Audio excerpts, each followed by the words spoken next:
Hello, everybody. Welcome back. It is me, your old pal Orpheus, with another edition of the Madness and Mayhem podcast. Yeah, just another one of those episodes where you get to put on the headphones, lean back, just kind of close your eyes and just relax. Not if you're driving a car or flying a plane or anything. Don't do that. I don't want to be responsible for anything that happens there. Anyway, I hope you're doing well wherever you are, whether it's day or night. It doesn't matter to me as long as you're coming here to hang out. So today I wanted to talk about something it's kind of become more of an important topic to me recently. And by recently, I mean like the last month or so. But, going back about 3-4. Anyway, you'll hear about all of that as we get into the topic. So what I wanted to talk about today is the concept of faith versus spirituality. Okay?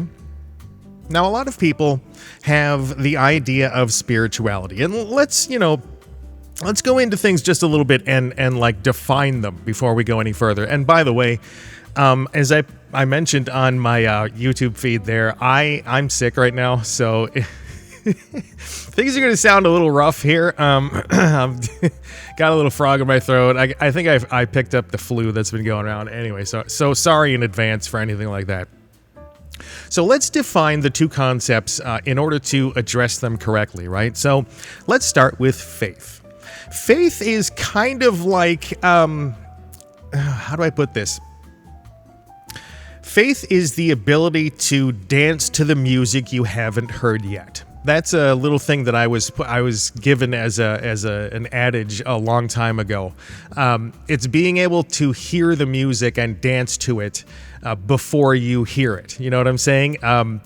It's the ability to put a measure of trust and of, there's no other real good word besides faith. You have the ability to believe in things that aren't tangible, to believe in things that aren't necessarily always there, right? And, this is going to be an episode where we talk about God. So everybody calm down. If that's not something you want to get into, just calm down. I'm not you'll see. Anyway. It's me. What do you expect? So that's faith. It's like the best way to put it. You can dance now to the music you're going to hear later, right? And take that however you will. Okay, so spirituality. What is spirituality? It's through my journey in life, I've discovered that the concept of spirituality is kind of like all-encompassing for anyone that has any sort of belief really in anything, right? Well, what do I mean by that? Okay, so faith is like the true belief. You're on the side of everything is cool between me and my higher power, right? Okay.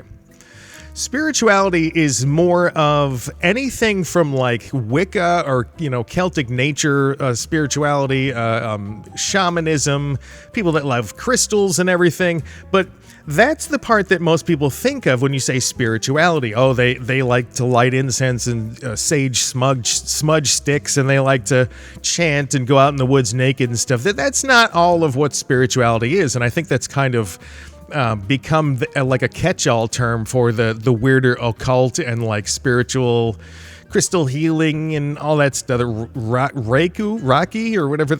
It's the thing where they move their hands over you and don't touch you, but they heal you somehow. I hate those. Anyway, so spirituality goes deeper than that. It is someone that can go out and feel a connectedness to something, right?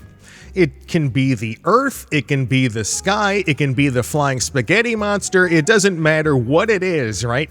As long as you have kind of a connection to it. It doesn't necessarily have to be a hardcore set in sort of thing with like that you absolutely believe what's going on. Like you put all of your time and energy and everything into that belief, right? So, the idea of being able to just be connected to something, right? And this is kind of a topic that, if you go to something like AA or NA, Narcotics Anonymous or Alcoholics Anonymous, they have this idea of giving yourself to a higher power, right? And they do that. They don't name things specifically, although they lean a little bit more towards Christianity, but it's really not. In case you didn't know, those two organizations are run by Scientology, if you go far enough up the chain. So be careful if you do those things. Now, to be fair, 12-step processes do work for a lot of people. So if that's something you're doing, it works for you, cool. But the idea of a higher power, you are allowed to connect with something or feel like an interconnectedness with something more than you, right? Now that also it dips into science, right? Because if you are a hardcore scientific person, and I used to be, we'll get into that in a second as well.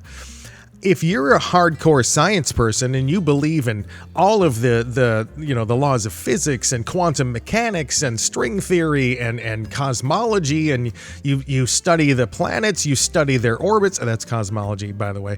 You do a whole bunch of work and study on things. You were great in chemistry and biology back in school or in school now.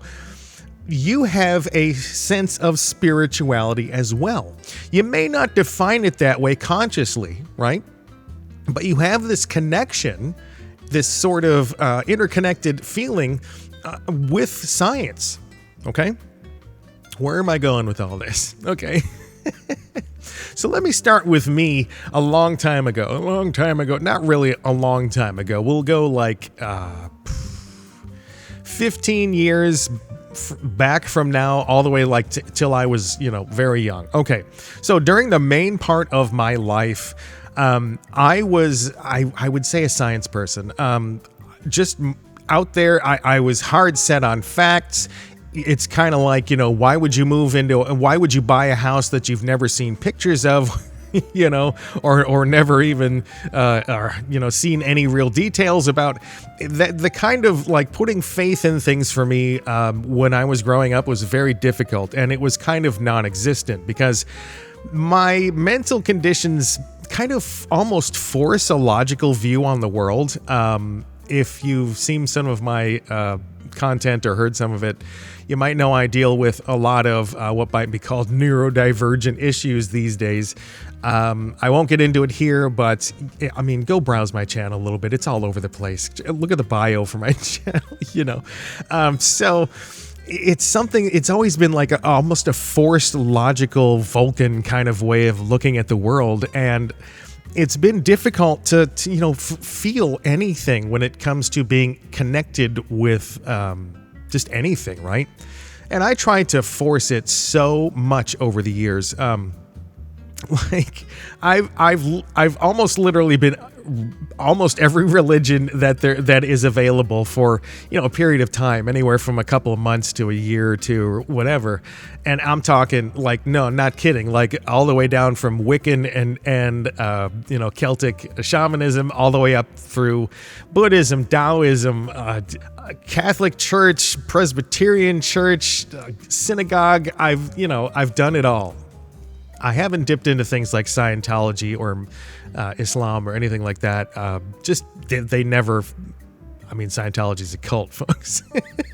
Anyway, so I've always kind of had to force myself to feel things because you look around and you see religious people, and we're going to dip into religion, obviously. You see religious people, and they're always just. The real ones seem kind of happy, not the ones that are like gonna, hold snakes and just, writhe around on the floor and people putting their hand on your forehead and you go falling back and you're cured of whatever, right? Not that. Their happiness is just a little weird. I'm talking about people that are like genuinely happy, and whatever it is that they feel that faith with, that connectedness with, wow. It is both spirituality and faith for them, okay? For me, it was forced. It was always having to just, right? I had to push it. And again, I saw all these happy people, and throughout my entire life dealing with bipolar, man, being able to grasp on something like that, it's like trying to climb up a rope that's oiled, right? You get a little further and you slip back down, and that's how it was always feeling for me, trying to go for any kind of faith. Real scientific, I was reading books about, black holes and quantum mechanics real early in my life. Anyway, so I always based things on like, this is the planet, this is the universe. I can define it all with numbers and math and with scientific principles, and that's my faith, right? But spiritually, I always felt a little empty inside, which is why I kept chasing each religion. I've always had to chase that feeling, and it never really ever went anywhere. Okay. So when I turned to Judaism as a faith path that I wanted to go down, and I made an episode about this called "I'm Revealing My Secret," or I think is that what it's called? Something like that. I'll link it here, right there. It is an episode where it's like coming out almost, but like we live in a world where it's very controversial sometimes for people to talk about their faith. And it is something that I have quite a journey with. And I won't go into the full journey, but let's just say when I was young, I went to Hebrew school with a lot of my friends and learned all about, the foundations, the fundamentals. But, that was really young. My parents found out. They said, you can't do that anymore. We were Presbyterian growing up. But I always had this kind of like thing. I always lived by a certain code, and it was kind of mainly influenced by Hebrew school. And so I get on through my life, and I'm going through my life, and I'll tell you a brief story about a 20-year journey in a second. But then I got into Judaism, and it's not like, how do I explain this? I never really have to try to be Jewish, okay? It's not something that I have to change my life. I don't have to learn a bunch of new things just to become Jewish. I don't have to. I mean, you do if you want to convert, like if you're non-Jewish right now, and Anyway, go look that up. But I didn't have to try. It's not something I felt that I had to climb up a slippery rope for. It was something I felt like I was gaining traction, getting up there, and it was starting to click with me. And that's when I leaned into it more. I wear a kippa, which is a skull cap, and I study and I do all that stuff with the whole. I am fully Jewish now. I lean into it real hard. All right. And here's the reason why it has lately become much more important in my life. It went from spirituality and a touch of faith to full-on faith belief. And this is, I don't know. How do I begin this? So it was the other night, about 3 weeks ago, I was sitting down. I was doing some study on Judaism. I do this almost every night. I sit down and I try to learn something new every single night because I didn't grow up learning all this stuff. So I try to do my study. I try to go into stuff. And don't worry, I'm not going to try to teach you Judaism or convert you or anything. Don't worry. This is just taking the information, okay? So I was doing some studying the other night, and I came across the concept of synchronicity. Synchronicity is not only a absolutely banging album by the Police. Some of you are like, yeah. Some of you are like, what? But it's this concept of convergence. It's this concept of not just coincidences. You might kind of file them away as coincidences, but the actual idea of synchronicity is a psychological term as well. I think it's Jung, Carl Jung. Wow, I am so toasted because I'm sick. It just bear with it. I think it's Jung. He describes that as the same thing, a set of coincidences that tend to converge into one outcome that is significant. Well, the danger is a lot of people can dismiss that as like human pattern recognition, right? So you're forcing yourself to notice things that might be interconnected, but they really aren't. You know what I mean? Like, so running statistics on things, you might find out that things aren't as amazing as they are. They're just coincidences, right? But a lot of people with a mental illness will look at the world and they'll equate everything to a message that's coming to them, right? Or that's going to the world that they're not seeing. And so a lot of people will absolutely dismiss the idea like, oh, it's just, you're zooming out too far and like putting pins in the wall, in your corkboard and tying strings between them and stuff. And that's a lot of honestly, there's a lot of coincidences that happen in the world, but the concept is so deeply tied into Judaism, for me at least, and it's made important because it gives you a sense of God kind of helping you. And this is, it's a classic concept. If you're someone who's spiritual or religious, you probably have a concept of there's a guidance, there's a guiding force, right? There's something that's kind of watching over you all the time. And it's interference isn't the right word. It's interjection into your life is, for different beliefs is, it's on a sliding scale. Some believe that it's that higher power is there all the time and helping you know which way to turn in traffic and, like what lottery numbers to pick and stuff like that. And other people believe that, there's a higher power, but, it doesn't really mess with anything all that much. And for me, I'm a little bit more on that end, if you know Judaism, you know where I'm going with this anyway, but the concept of synchronicity is very powerful and very real for us, okay? So I don't want to tell the whole story of 20 years ago on up to the present day, because this podcast will go on for like 3 hours. I'll give the brief version, and this is the brief version. I was floating around the world, had just got separated from my ex-wife. This was like 21 years ago. And I didn't know what to do. I'd gone out to California and failed trying to get into the voiceover industry, mostly because I was getting messed with by family dynamics and feuding. Long story.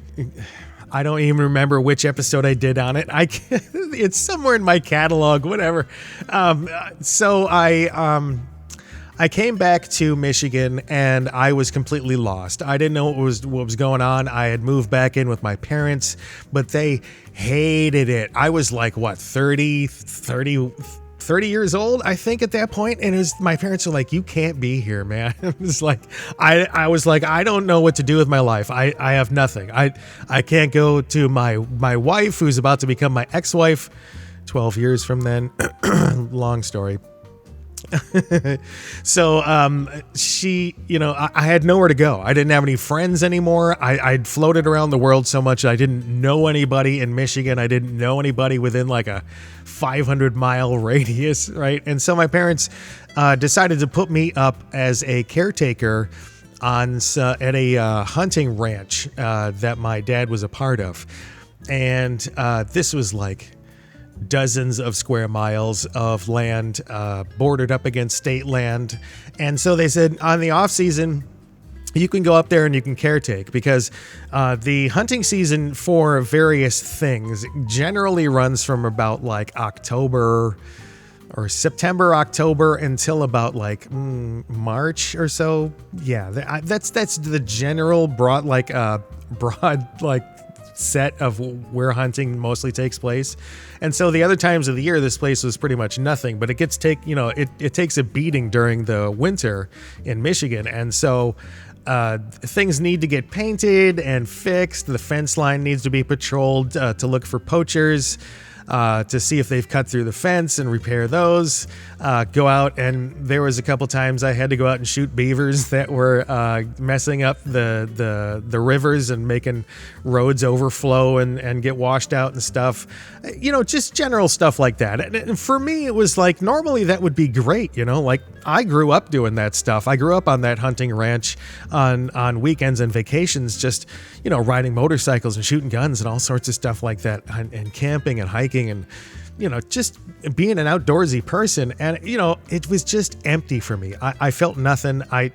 It was just mechanical for me.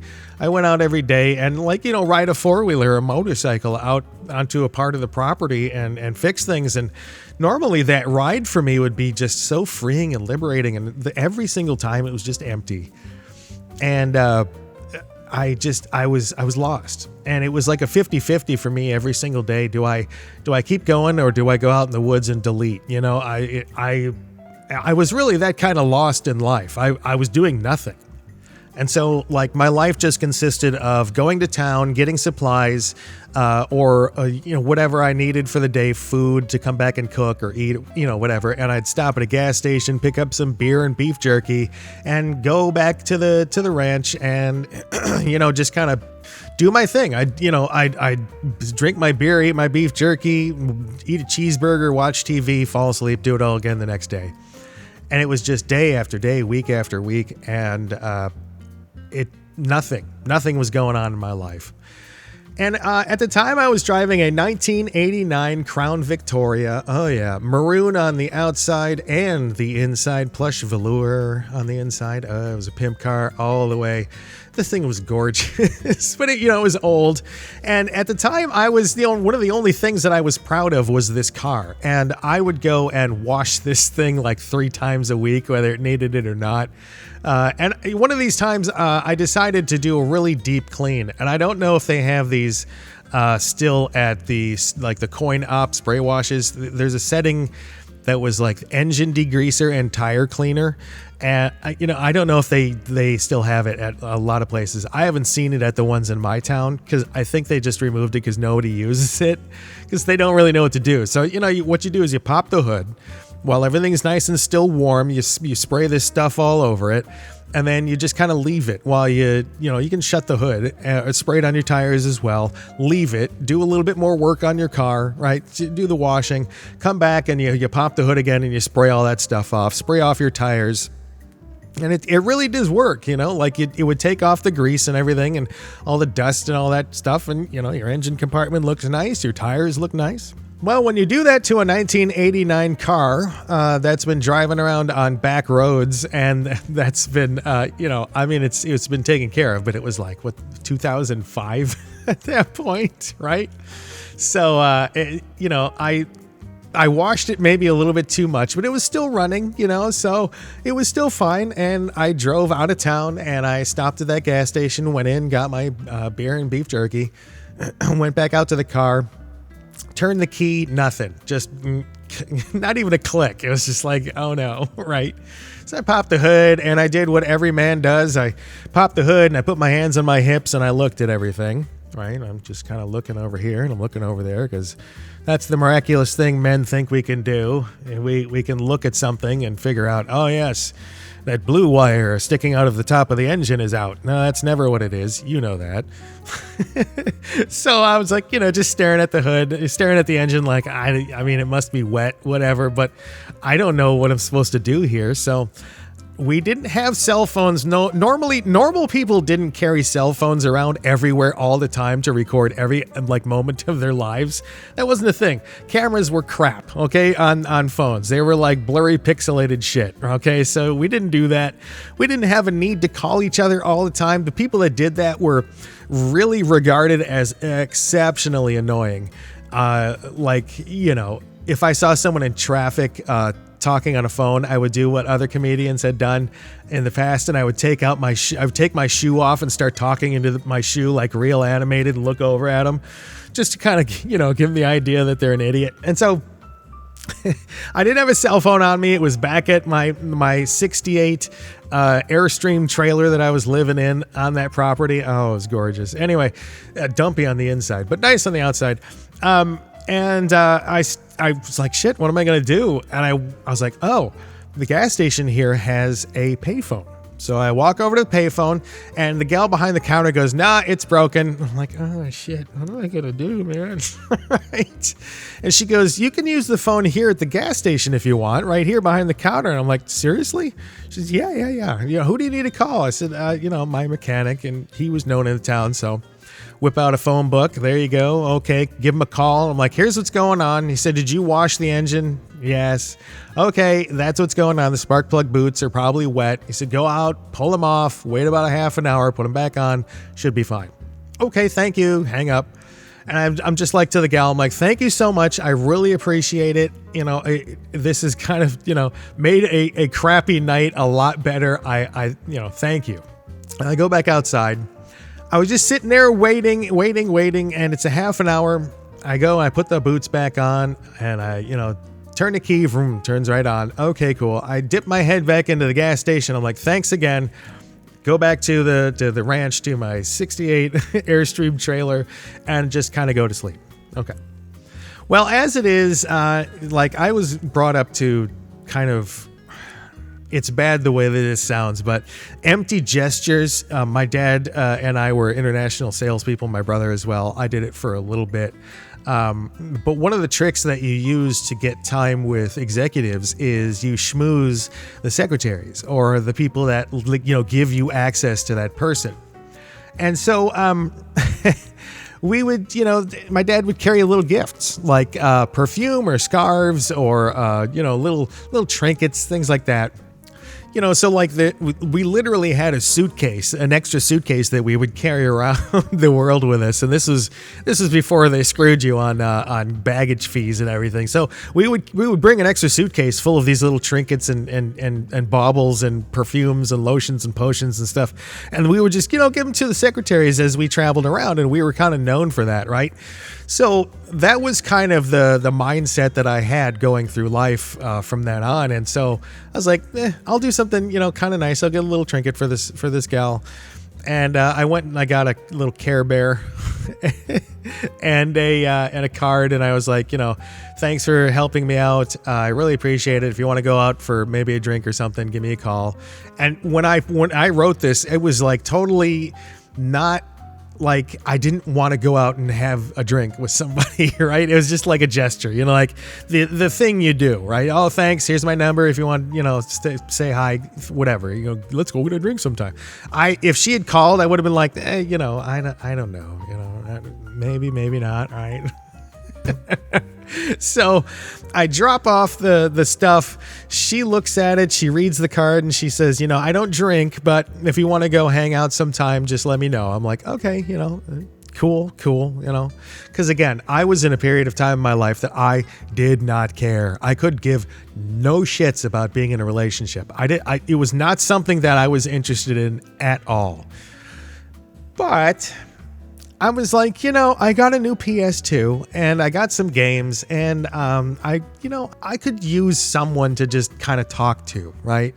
And I didn't know anybody in town except my mechanic, and my mechanic was not the kind of guy I could hang out with. He had a family, but we were just casual friends. He did work for my dad as well, and it was not like a friendship thing.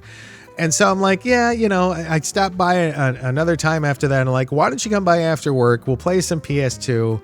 I don't know, whatever. Just come by. It'll be fun, I guess. So, yep, that's what she did. After work, we started playing Lord of the Rings, The Third Age. It's a kind of really cool game.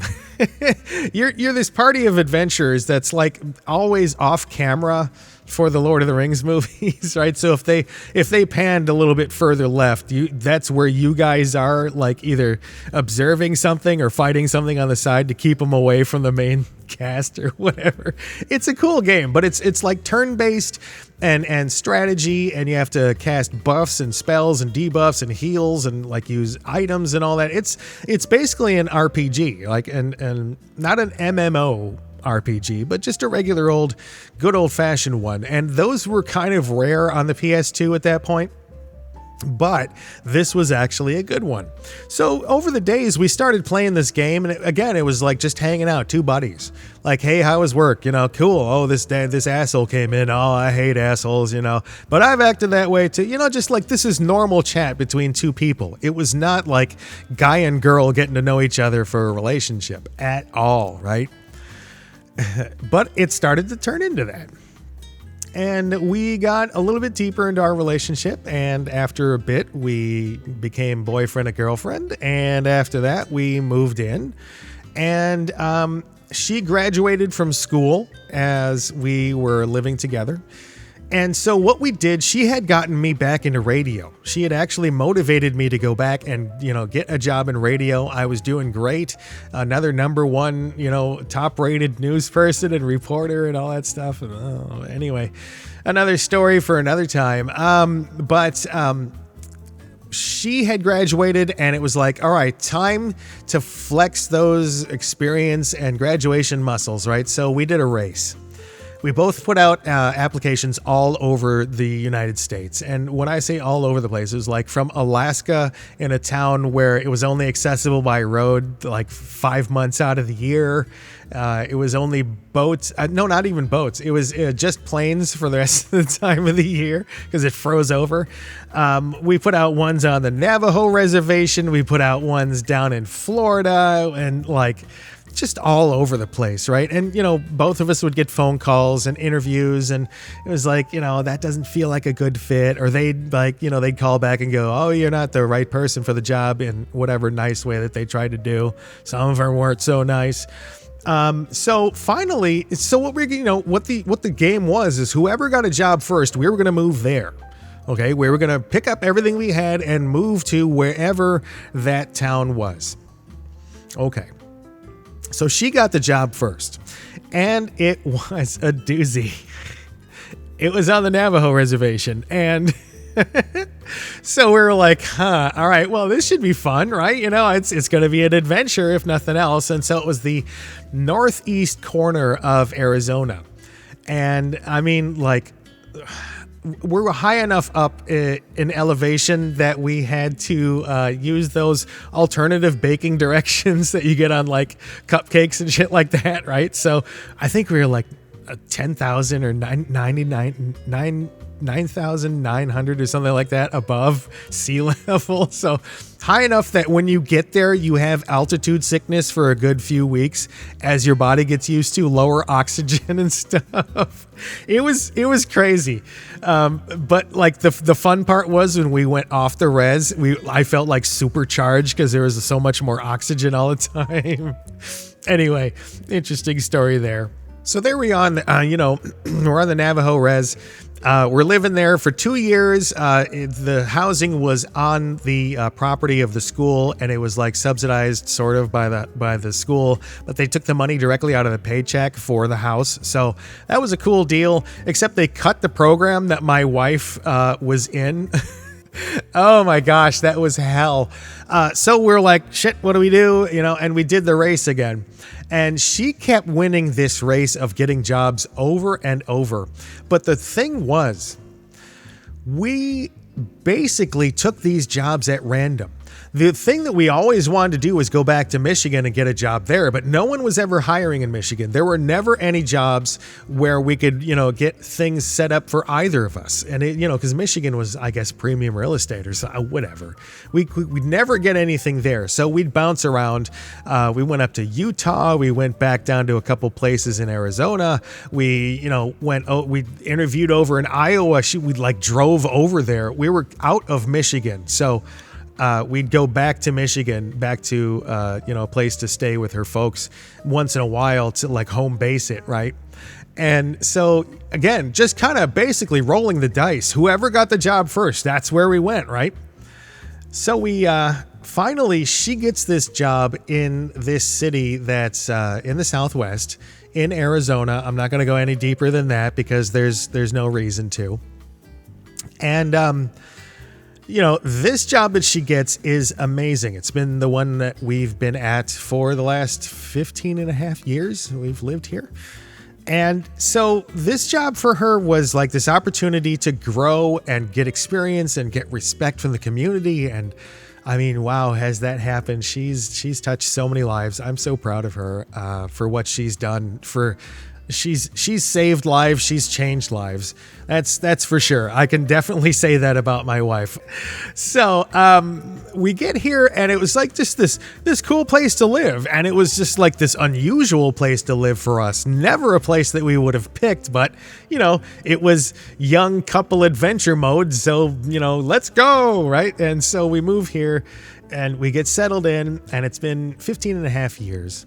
But let's go back from today about 5 years, maybe 6. I decided to do one of those DNA tests because I never knew what was going on with my adoption. I was adopted. My parents they refused to discuss it. They would swear at me and call me a shitty person if I you know, ever wanted to discuss it. And my mom would always tell me, though, that they were religious. They were religious people. But she tried to spin that towards like Christianity because she knew that I had like this bubbling Judaism thing going on. So she'd always try to pull me towards Christianity, she had like saint prayer cards and everything.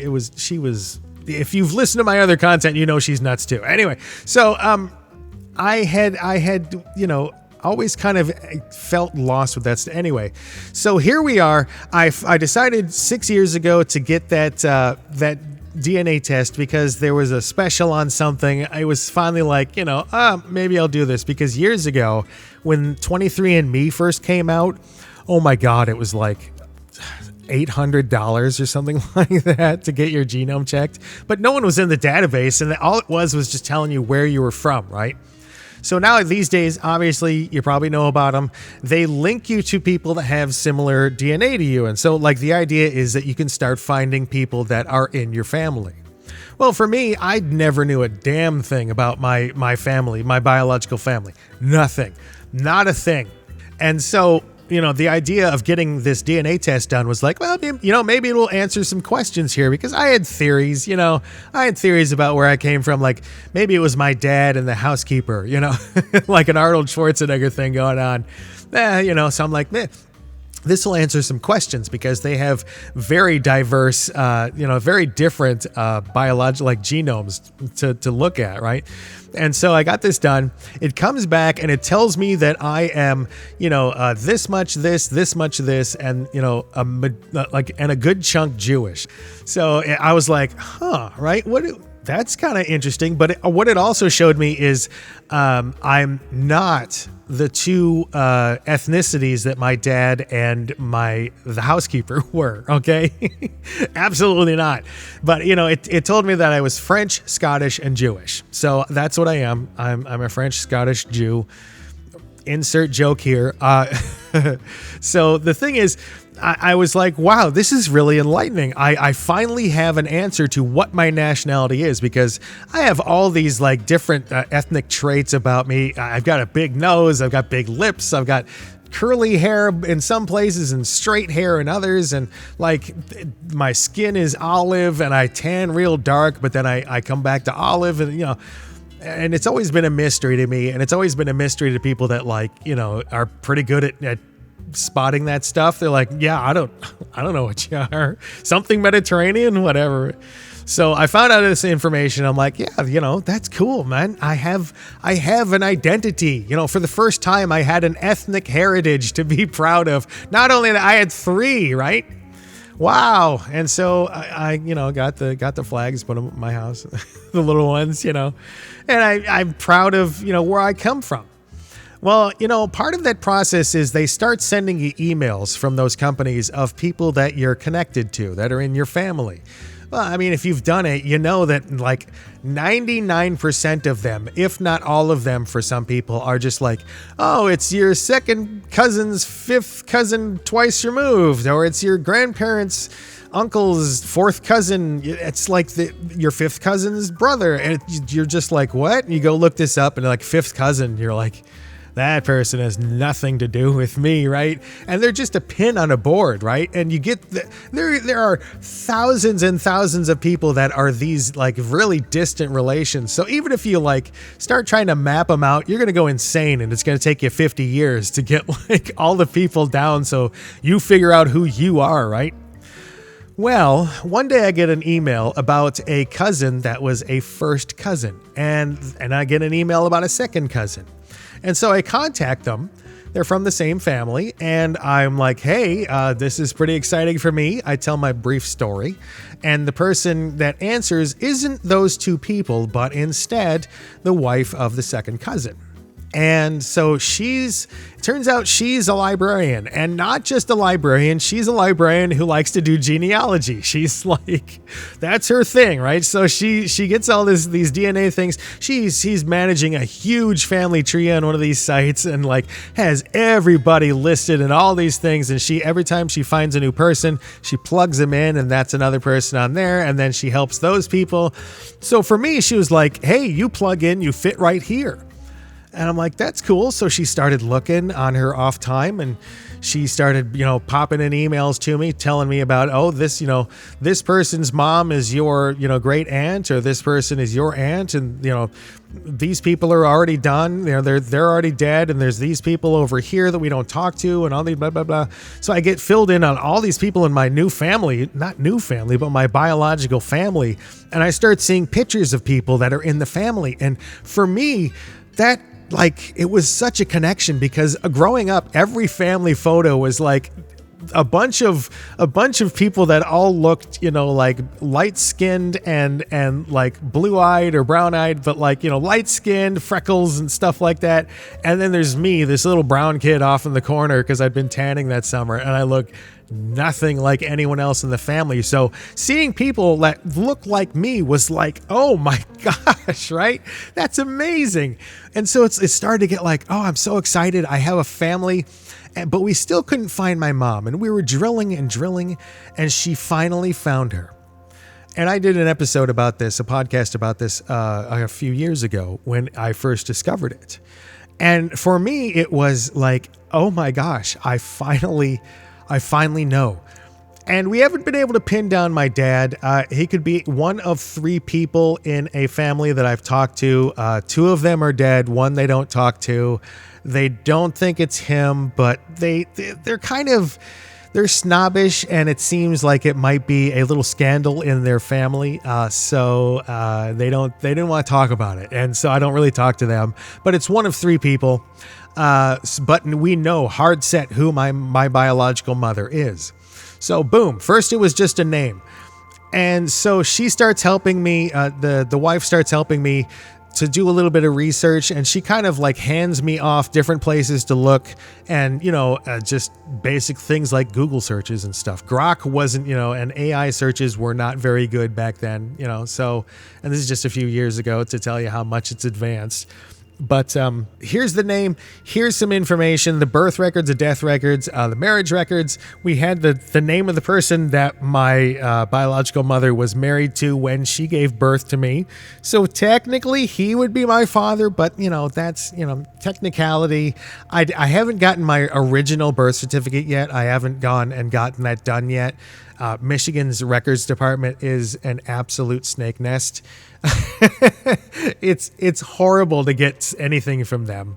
And so what I did is I started doing all these searches on my own, looking at different sites, looking at obituary sites and, burial sites. There weren't a lot of things coming up, but I did find something for the man that she was married to when they had me.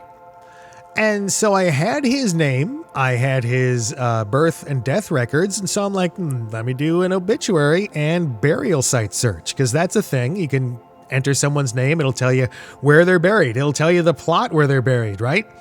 And so I did this search, and it pops up, and here's where my mind got absolutely blown. Like, okay, so I look, and he's buried in the town that I'm living in. Right? So, yeah, no, seriously. He's buried in the town where I'm living in. And so I'm like, wait a minute, wait. So I put in my biological mother's name. She's buried next to him in the town that I live in, that I've been living in for 15 plus years, that I found because of a DNA test that I decided to do to verify not only whether I came from weird circumstances, but whether I was Jewish or not. And I was the son of a Jewish mother who had a deep history of going through World War II and the struggles in Europe and here in the United States. And here's where things changed. At that point, a few years ago when I discovered that, it was this mind-blowing thing, like how, like how can this happen? How can it be so random circumstance would bring us to this place where, my dad, the man that she was married to was the mayor of this town for a long time. The both of them were these beloved members of the community. They did so much for this community. And they're both, they were both here. They both lived here for the last part of their lives, the part of their lives where they retired and were enjoying life. And so it was always this amazing thing, this amazing story. And it seemed like just coincidences, like, just an amazing one, right? Just this absolutely improbable, like someone hit the button on the improbability drive and it shit out this result, right? Well, then I started leaning into Judaism more because I wanted to not only honor her, but it was something that felt like that's the time I want to become more faithful. I want to believe more. I want to feel that spirituality, but that faith. I wanted to feel something, and I started to feel a connection, but it was still, there was a threshold. There was a threshold I couldn't step over. I couldn't push myself to the point where I believed it absolutely until a few weeks ago, because I was reading up on that concept of synchronicity, that convergence, that seemingly free will choice to go through life and end up where you end up at a result that is, life-changing. It's hard for me to get words here because I'm not a poet. And that's kind of what this deserves. The concept is so powerful that it is what kind of drives a lot of us to feel strong and feel confident and feel protected and loved every single day of our lives. That's kind of why I wear this skull cap, this kippa. It's because it's a physical reminder to me that God is always there with me. But it was always, like, up until a few weeks ago, a symbol of my dedication to study, a symbol of my dedication to the history, the tradition, my mother. It was a symbol that I wanted to show the world, not only to subvert their expectations of what a Jewish person is, what they would think a more serious Jewish person is, because I'm happy out there. I'm bubbly. I'm chatty and conversational. I love to tell jokes and laugh, and so when people see that, they get a different idea of what it's like to be a Jewish person. But it was always a symbol for me of that learning, that respect, that willingness to get deeper into it until I hit that synchronicity concept. Because if you run statistics on how my wife and I ended up here, if you think about each individual jump in that timeline over 5 years, and if you go back even further, again, I'm only going back 20 years because if you do that, all of my life has been leading up to this. That's a long story, but in this case, all of that led to me not only discovering my heritage and my mother and my, the religion that I didn't feel like I had to force. It led me directly to my mother. It led me directly to the same city, the same place that she lived for a decade or 15 years. That is not pattern recognition. That is not human, influence bias or learning bias or anything like that. That is not a random set of coincidences. That is more. That is intervention. And sorry, this is emotional for me because I was the kind of kid that when I was growing up, I literally at one point in my life was so down, so lost. It was pouring rain. I went from my house off to this field, this soccer field at a local school, and I laid on my back and I stared at the sky and I screamed at the sky, if there's anything, please help me. And there was nothing. But I've also learned that God doesn't do that. He doesn't do magic tricks. He's not going to come down and, it's not going to be like Monty Python. The clouds aren't going to split and it's not going to be anything like that. But it is a guidance, the synchronicity, the guiding of the life path that you take, but not forcing, nudging. You have to be able to accept it. And the times in my life, it all made so much sense because when things majorly changed in my life was when I got to the point every single time of I don't care, whatever, I'm just going to go with whatever life throws me. I was too tired, too sad, too beat up by life, or literally to make any choices for myself. And so I just kind of threw myself out in the world, and each time that I let go, even when I was not looking for a relationship with the woman that would become my wife today, it was I don't care. I don't need it. I'm not looking for anything. I'm releasing any need for anything, any want for anything. And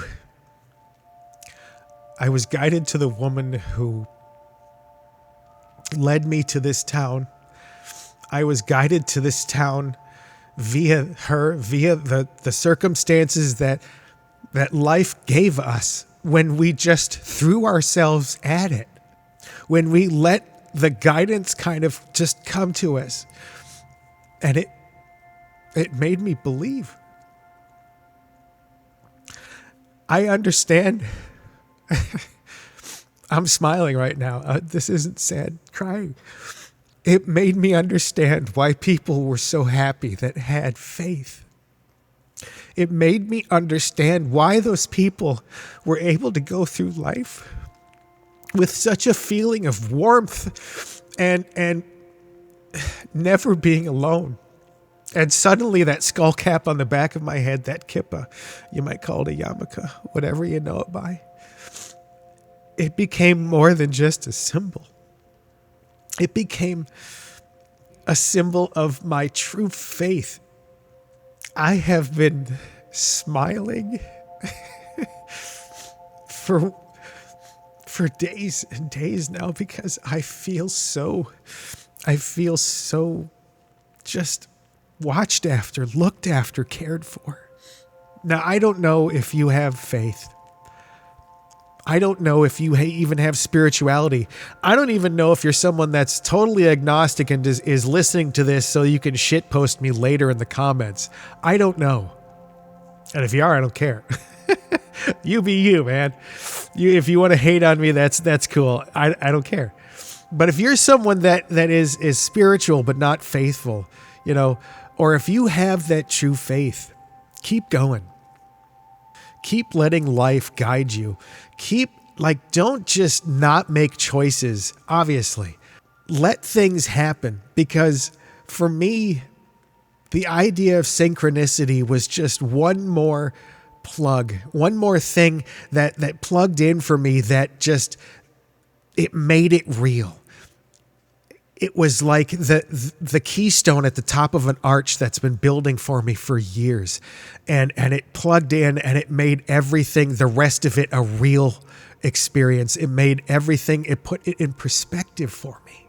It made it so I could see those times in my life when I was lost, when I was just absolutely fuck you to the world, right? And it just kind of guided me. And that is not just a set of random coincidences. It is impossible. Run the numbers yourself if you want to. You don't know where I live. You don't know who I am. You don't know any details about it. So whatever, run the numbers. But I've tried to fathom it. I've run it through Grok. I've said, try to run the numbers for me on how this would happen. And it's like impossible. There's no way in hell that it would happen. So it was the thing that gave me faith, the thing that made me switch from spirituality over to faith, because now I dance to the music that I don't hear yet. I feel it. I don't feel alone anymore. Anyway, that's my little story about synchronicity and my faith and my spirituality. Hopefully it gave you a little bit to think about. Hopefully it gave you a little bit of something to smile about, because you're not alone either. And my thing is, I'm not trying to convert you. I'm not trying to say Judaism is the best. We're the best. No, I'm not trying to say that. If you have spirituality, you have something that you believe connectedness to. If you have faith, you have a way to look at that and believe in a higher power. there is, I'm going to call it God. Okay. We're just going to blanket cover it God, right? Everyone that has faith and spirituality believes in God of some form, some shape, some sort of entity that it is. You believe in it, but we all talk to it in different ways. Some of us use candles and incense and chanting. Some of us use, a prayer, heavy prayer. Some of us, have a rosary, and we you fumble the beads around and you pray to God that way. Some of us go to church. Some they just shout at the sky. Some go out into nature and show their buttholes to the sun. Like there are a million different ways for you to connect. But I just want you to know from my perspective, what you have faith in, whatever it is, it's real. However you talk to it, it's real. And I now understand why those people are happy. Not the goofy ones, not the ones that'll sit down and try to convert you for 3 hours and then say you're going to hell if you don't. That's not me. I'm not saying that. That's not the kind of love that I'm talking about. I'm talking about something where you're not alone anymore. I thank you for listening to this. This is, it's a long one. This is, over an hour, maybe just about an hour. So I appreciate you for listening. This is not a podcast that I thought I would ever make. It's not something that I ever would think that I would put on this channel, because normally I don't talk about things like religion or news or anything like that. But for me, this is more than just talking about religion. This is like the episode where I talked about being Jewish. But this is deeper than that. It's another level for me. Don't worry though. I'm not a different person. I'm not going to start talking about God all the time in my episodes. I'm not going to make that, the focal point. I'm not going to be that person, right? I just have something now where I know that there's something watching. There's something that's there guiding, that there's something that loves me out there, and that it's real. Anyway, we'll see you in the next episode of Orpheus Plays. Be good, do good, and treat yourself well, because you absolutely deserve it. We'll see you next time. Bye.